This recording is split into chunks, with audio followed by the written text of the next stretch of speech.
Assalamualaikum warahmatullahi wabarakatuh. Saya Nurul Islamia dari Pendidikan Akuntansi A 2016. Saya ingin mempresentasikan proposal penelitian saya yang berjudul Pengaruh Ukuran Perusahaan dan Investment Opportunity Set atau IOS terhadap kualitas laba. Studi kasus pada perusahaan sektor industri dasar dan kimia yang terdaftar di Indeks Saham Syariah Indonesia pada tahun 2018. Pada kali ini saya akan mempresentasikan 3 bagian, yaitu pendahuluan, kajian teoritik, dan metodologi penelitian. Pada bagian pendahuluan, terdapat latar belakang masalah. Terdapat 4 poin yang menjadi latar belakang masalah dalam penelitian ini. Yang pertama pada poin laporan keuangan. Adanya skandal keuangan merupakan gambaran kegagalan laporan keuangan dalam memenuhi kebutuhan informasi bagi para pengguna laporan keuangan itu sendiri, baik untuk pihak internal maupun untuk eksternal. Selanjutnya adalah pada poin kualitas laba. Kualitas laba hadir sebagai cerminan atas kinerja perusahaan yang sesungguhnya. Maka, jika kualitas laba perusahaan rendah dapat mengakibatkan adanya kesalahan dalam proses pengambilan keputusan bagi para pemakai laporan keuangan. Selanjutnya adalah poin ukuran perusahaan. Perusahaan kecil cenderung untuk lebih memperhatikan kondisi perusahaannya agar menarik minat investor untuk menanamkan modal di perusahaannya, sehingga besar kemungkinan adanya praktik manajemen laba dalam perusahaan kecil. Selanjutnya adalah pada poin investment opportunity set. Perusahaan yang memiliki set kesempatan investasi yang besar berarti memiliki peluang pertumbuhan yang besar pula, yang nantinya akan memengaruhi perubahan tingkat laba dan berpengaruh pula nanti pada tingkat kualitas laba itu sendiri. Selanjutnya, pada penelitian ini terdapat rumusan masalah. Yang pertama, apakah ukuran perusahaan berpengaruh terhadap kualitas laba? Yang kedua, apakah investment opportunity set berpengaruh pada kualitas laba? Dan yang terakhir adalah, apakah ukuran perusahaan dan IOS berpengaruh terhadap kualitas laba? Selanjutnya adalah tujuan penelitian. Dalam penelitian ini, yang pertama bertujuan untuk mengetahui seberapa besar pengaruh ukuran perusahaan terhadap kualitas laba. Yang kedua, seberapa besar pengaruh IOS terhadap kualitas laba. Dan yang ketiga, untuk mengetahui seberapa besar antara IOS dan ukuran perusahaan terhadap kualitas laba. Dan yang selanjutnya adalah manfaat penelitian. Terdapat 2 manfaat penelitian, yang pertama manfaat teoritis, dan yang kedua manfaat praktis, baik untuk peneliti, perusahaan, calon investor, maupun pembaca.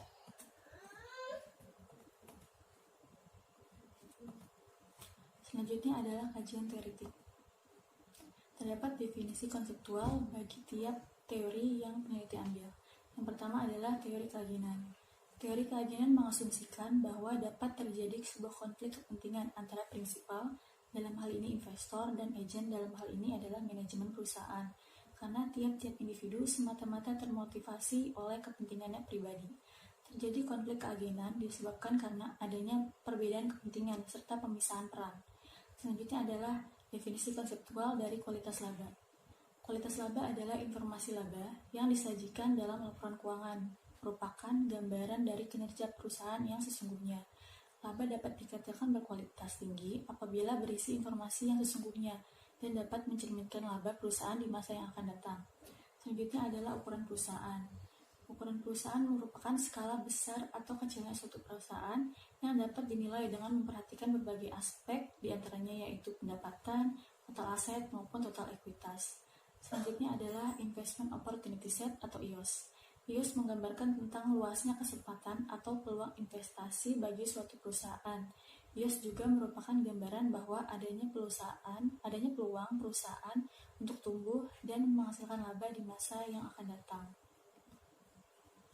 Selanjutnya adalah penelitian relevan yang peneliti ambil sebagai referensi. Yang pertama adalah Laila binti Musa dan Razia binti Abdul Latif.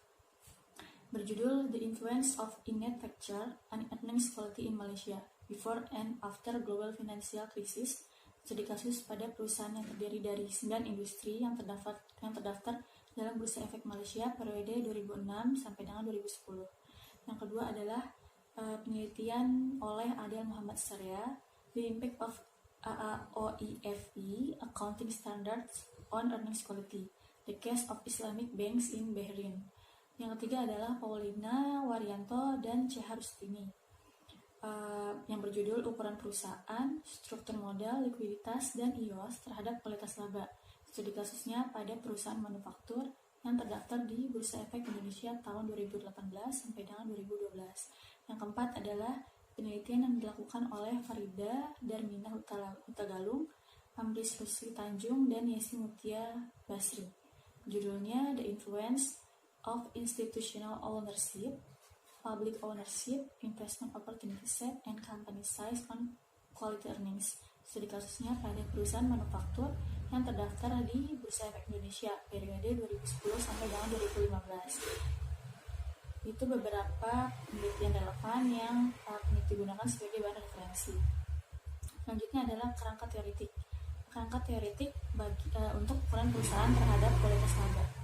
Postulan 2013. Perusahaan besar lebih diperhatikan oleh masyarakat sehingga mereka lebih berhati-hati dalam melaporkan keuangannya, yang berdampak pada besarnya kemungkinan keakuratan informasi laporan keuangan yang disajikan.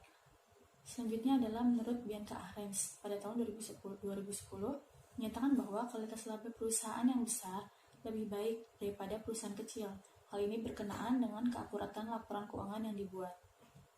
Selanjutnya kerangka teori penghubung antara investment opportunity set terhadap kualitas laba. Menurut Wuryanto 2013, dalam penelitiannya, Wah menemukan bahwa perusahaan dengan IOS yang tinggi kemungkinan mempunyai accrual discretionary yang tinggi yang pada akhirnya dapat menurunkan kualitas laba yang dilaporkan. Selanjutnya, menurut Narita et al. 2020, menyebutkan bahwa jika perusahaan mempunyai IOS yang tinggi, maka manajemen akan menyajikan informasi laba yang sesungguhnya, sehingga menunjukkan bahwa perusahaan mempunyai kesempatan untuk berinvestasi di masa depan dan laba yang dihasilkan berkualitas, serta dapat mencerminkan harga saham perusahaan. Dan yang terakhir, menurut Nurhanifah dan Jaya pada tahun 2014, menyimpulkan bahwa manajer dari perusahaan yang memiliki IOS yang tinggi cenderung memanipulasi laba yang dihasilkan sehingga menyebabkan rendahnya kualitas laba perusahaan. Yang terakhir adalah teori penghubung kerangka teoretik dari ukuran perusahaan dan investment opportunity set terhadap kualitas laba. Pada tahun 2017, Dominic menyebutkan bahwa kualitas laba menurut Bischoff et al. 2010 dan Dichev et al. Dapat dipengaruhi oleh berbagai karakteristik unik perusahaan, misalnya ukuran perusahaan, peluang pertumbuhan, kinerja, hutang, dan fitur operasional perusahaan, misalnya arus kas dan volatilitas penjualan. Selanjutnya, menurut Dick Simiwan tahun 2019 mengatakan bahwa karakteristik perusahaan secara alami memiliki faktor penting yang mempengaruhi kualitas penghasilan. Sebagai contoh, penelitian yang telah dilakukan menemukan bahwa peluang pertumbuhan perusahaan, investasi, ukuran perusahaan, hak properti, struktur kepemilikan saham, struktur tata kelola, transaksi yang terhubung, profitabilitas perusahaan, dan lain-lain semuanya mempengaruhi kualitas pendapatan perusahaan. Yang ketiga adalah Ahrens 2010 mengemukakan bahwa faktor penentu yang dapat mempengaruhi kualitas laba adalah karakteristik perusahaan, diantaranya usia perusahaan, ukuran perusahaan, peluang perusahaan untuk tumbuh, struktur modal, diversifikasi, serta karakter bisnis dan karakter ekonomi. Perumusan hipotesis penelitian dalam penelitian ini, yang pertama, terdapat pengaruh antara ukuran perusahaan terhadap kualitas laba. Yang kedua, terdapat pengaruh antara IOS terhadap kualitas laba. Dan yang ketiga adalah terdapat pengaruh antara ukuran perusahaan dan IOS terhadap kualitas laba. Yang terakhir adalah bagian metodologi penelitian, objek dan ruang lingkup penelitian. Pada penelitian ini, kualitas laba, ukuran perusahaan, dan IOS pada perusahaan sektor industri dasar dan kimia yang terdaftar di Indeks Saham Syariah Indonesia pada tahun 2018. Adapun metode penelitian yang digunakan adalah penelitian kuantitatif dan dianalisis menggunakan metode analisis regresi linear berganda. Populasinya yaitu seluruh perusahaan sektor industri dasar dan kimia yang terdaftar di ISSI atau Indeks Saham Syariah Indonesia pada tahun 2018. Adapun sampel yang digunakan menggunakan teknik pengambilan sampel non-probability sampling dan jenis teknik yang digunakan adalah purposive sampling. Pada pemilihan sampel digunakan purpose sampling dengan karakteristik perusahaan menerbitkan laporan keuangan pada tahun 2018 serta memperoleh laba dan juga menggunakan mata uang rupiah pada pelaporan keuangannya. sehingga didapatkan jumlah sampel berupa 31 perusahaan. Selanjutnya adalah operasional variabel penelitian. Pada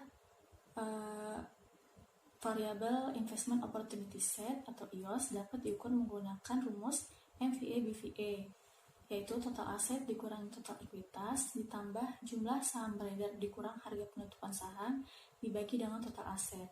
Selanjutnya, ukuran perusahaan dapat diukur dengan menggunakan rumus ukuran perusahaan sama dengan log natural dari total pendapatan. Selanjutnya adalah dalam mengukur kualitas laba, peneliti menggunakan Modified Jones Model dengan proxy discretionary accrual. Langkah-langkahnya yaitu terlebih dahulu total accrual, yaitu dengan rumus NIIT dikurang CFOIT, di mana NIIT adalah laba bersih perusahaan pada tahun 2018 dan CFOIT kas dari perusahaan kas dari operasi perusahaan pada tahun 2018. Setelah diketahui, maka selanjutnya menghitung nilai akrual diestimasi dengan persamaan regresi OLS atau Ordinary Least Square untuk mengetahui spesifikasi karakteristik perusahaan dari total accruals,